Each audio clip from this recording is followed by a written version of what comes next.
Okay, that's a bit embarrassing. On the last video we looked at what I thought would be the easiest introduction into 3D printing sculptures.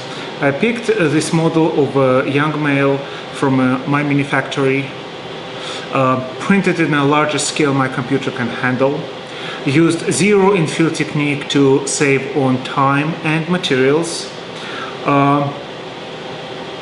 and only after I published my video I realized that true simplest model to print already was in my introduction. The sculpture I have in mind is right here. It is absolutely fantastic statue called Lady of the Lake.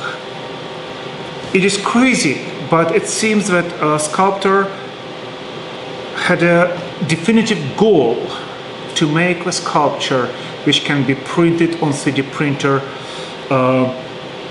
with minimal effort. There are absolutely no overhangs to talk about.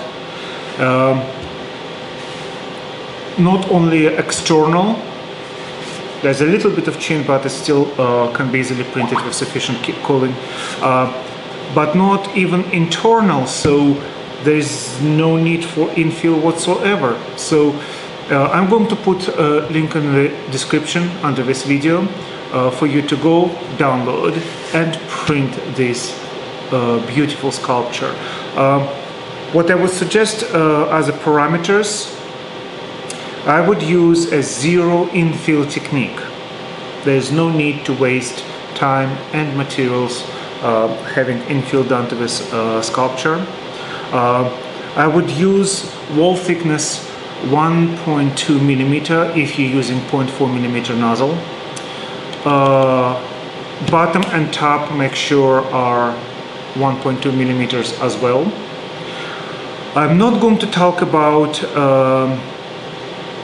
speed and temperature because it's all depends on printer you're using, filament you're using, even to how precise PID table for your thermistor on the hot end is. So it's just there's no way for me to give you correct answer because you're not using my printer. So I think that should be sculpture number 2 to print, or even number 1, and that would be an awesome addition to young male if you already done that one.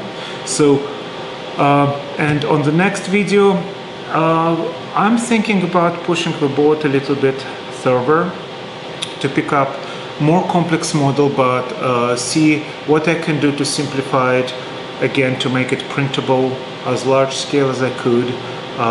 It will not be zero, probably is not going to be zero infill technique, but it will be hollow shape technique. So if you're curious what it's going to be, stay in touch, and we will see how far can we go with 3D printing our sculptures. Thank you, have fun.